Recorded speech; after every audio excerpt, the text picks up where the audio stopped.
Hello, my fellow grade 10s. I hope you're okay, and I really hope that the videos I keep uploading they are helping you out. Please note that this will be the first video where I'll be tackling the 2023 November examination, which was written in the province of KwaZulu Natal. Obviously, there will be another six videos rather following this one. Please guys, just click the link on the description below. It will take you to the playlist with the full memorandum, whereby you will find that each question will have its own video. You can download the question paper with me and answer the questions. If there are things you're not sure about, please do write on the comment section. I will come and assist you. And if you cannot find the question paper elsewhere, just take a screenshot and let's work. Okay, question 1. We are given t. We're told that t is equal to the square root of x plus 5 all over x minus 1, where x can only be -6, -2, 1, or 4. Okay, we are supposed to choose from the given set of numbers a value of x for which t will be rational. Yeah? Okay, t will be rational if and only if whatever that is under the square root is a perfect square. Whatever value that will be here is a perfect square, right? A perfect square is something that you can find the square root of. For example, 4 is a perfect square, 9, 16, 25, etc. Okay, so for this thing to be a perfect square, if I can only choose on these numbers only, the only value that will make the value of t to be rational, or whatever that's inside the square root to be a perfect square, is 4. So x has to be 4 now. Okay, for which values of t will this equation be non-real? That equation will be non-real if and only if whatever that is under the square root is less than 0, number 1. So when x is equal to -6, then this entire equation will be non-real. And also a number is non-real or undefined if and only if the denominator is equal to 0. So if x is equal to 1, this number will be imaginary or non-real. Are we together? Now let's move to question 1.2. Question 1.2.1, I'm supposed to factorize fully the following expression. For me to factorize here, I can take out a common factor of -x. Whenever I do that, I'll be left with +x minus 3. I've already factorized by doing that. And then for the second one, let me write it in blue. For the second one, I can factorize this by grouping. Nah? When I focus on the first two terms, I can see a common factor. The common factor is y, and whenever I take out y, I'll be left with 1 minus x. Or rather, let's do it like, no, let's take out to -y for it to be more easy. If I take out to -y, this will be positive now. I'll have +x minus 1, because whenever I multiply by -y, it will take me back here. Are we together? So and then now I'm focusing on the last two terms. The last two terms, I'm just going to write these things as they are. I'll have x minus 1. As we can all see, that the x minus 1, the bracket is a common factor. So I'll take out the common factor, which is x minus 1.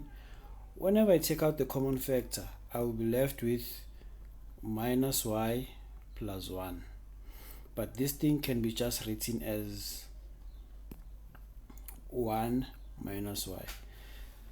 Now I've fully factorized that expression. Yeah? Then 1.3.1, I'm supposed to simplify fully. Whenever I simplify fully, guys, that means I must be left with one term or just just a number. So here I'll have x plus 3. The second bracket can be factorized. I want the factors of 9 that when I add will give me 3.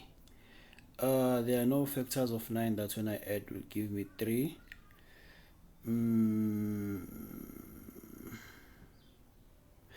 Okay, so in this case, I believe that I cannot factorize, but I can take out the...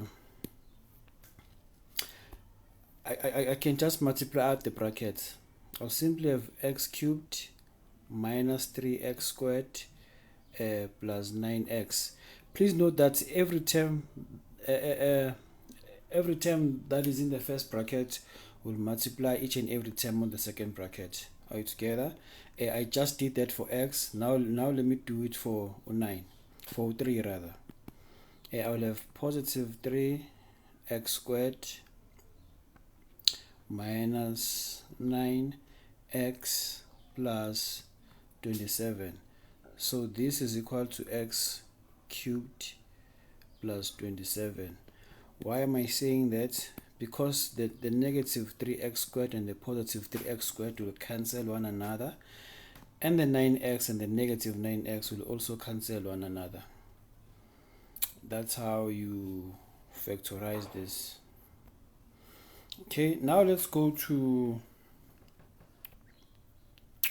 Now let's simplify the following expression.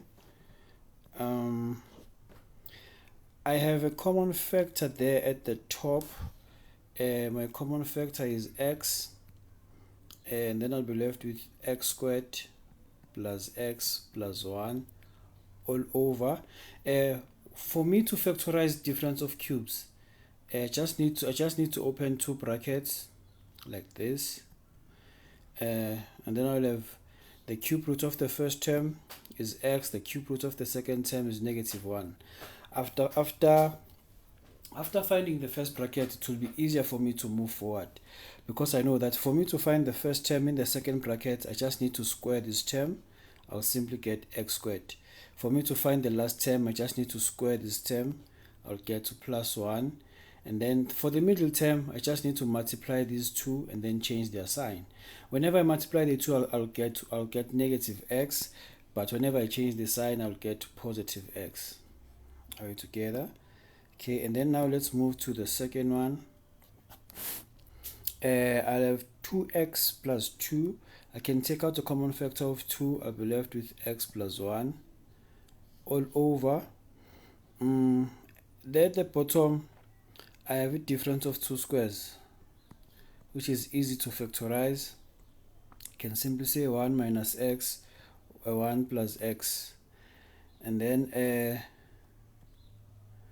same thing applies for the third term. The numerator is already factorized, but I can factorize the denominator. At the denominator, I have difference of 2 squares, so I'll have x minus 1 and x plus 1. Okay, I know that this will cancel with this one because they're exactly the same, so I'll be left with x all over x plus minus 1 plus these two will also cancel one another. I'll be left with 2 over 1 minus x plus these will also cancel one another. I'll be left with 1 over x minus 1. Okay, this term over here, it can be rearranged because we can see that it starts with a number and it ends with an x, but the other two, it's vice versa. It starts with x and ends with a number. So how can I change this?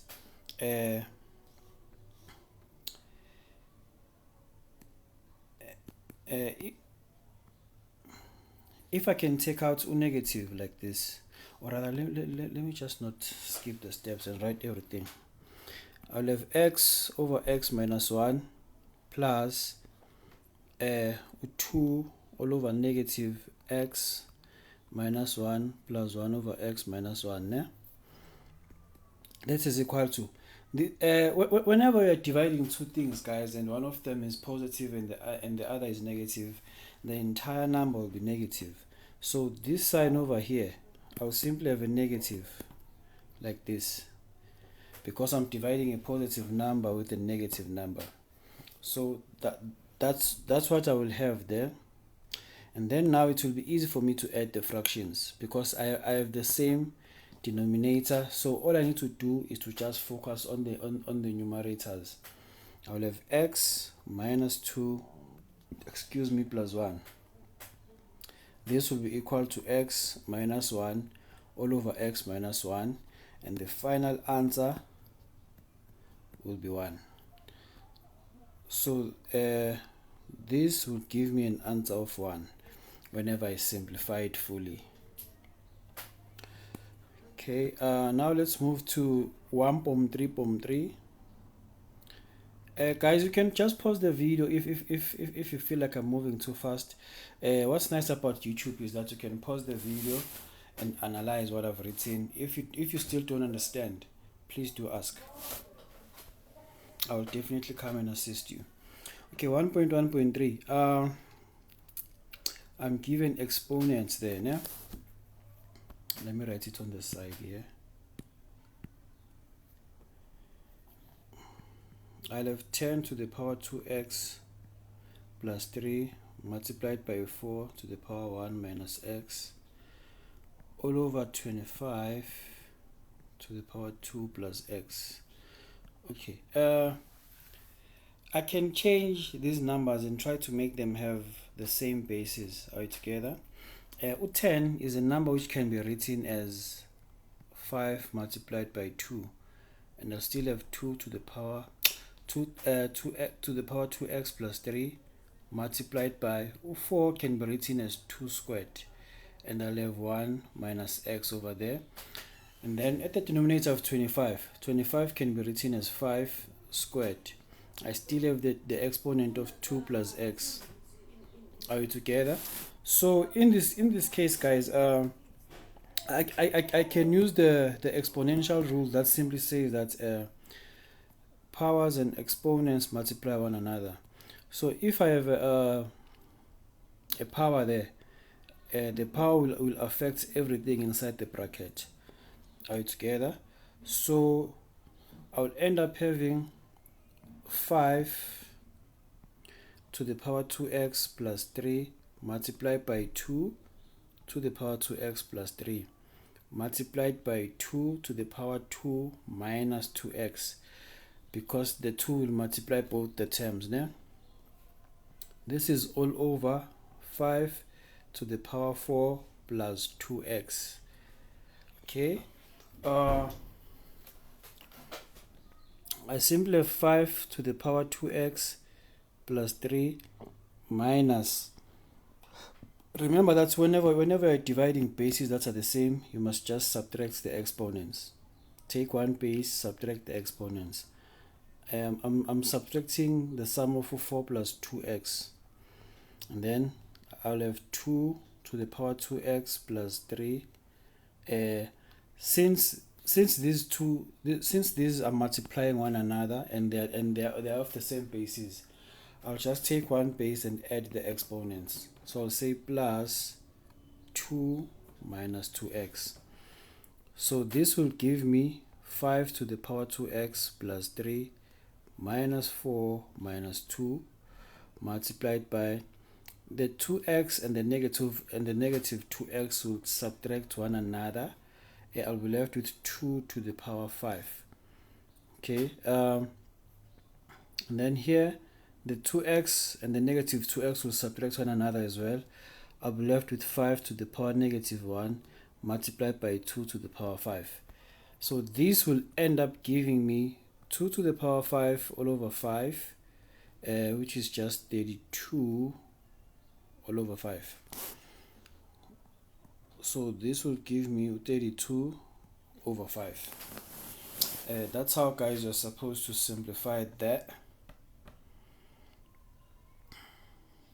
Okay, now let's go to 1.4.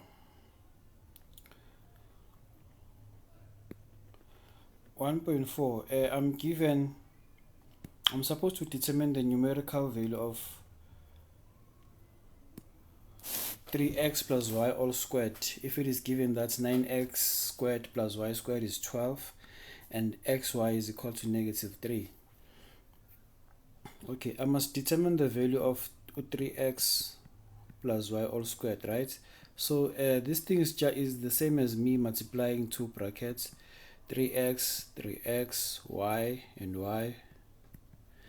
Okay, now I'm supposed to remove the brackets. You will multiply out the brackets, ne? You'll end up having 9x squared plus 6xy plus y squared. Now it's together, so you can rewrite this thing as 9x squared plus y squared plus 6xy. Remember that we are told that 9x squared plus y squared is 12. So this is equal to 12 plus 6xy. Xy is equal to what? Xy is equal to negative 3. So the answer to this thing is just negative 6. So therefore,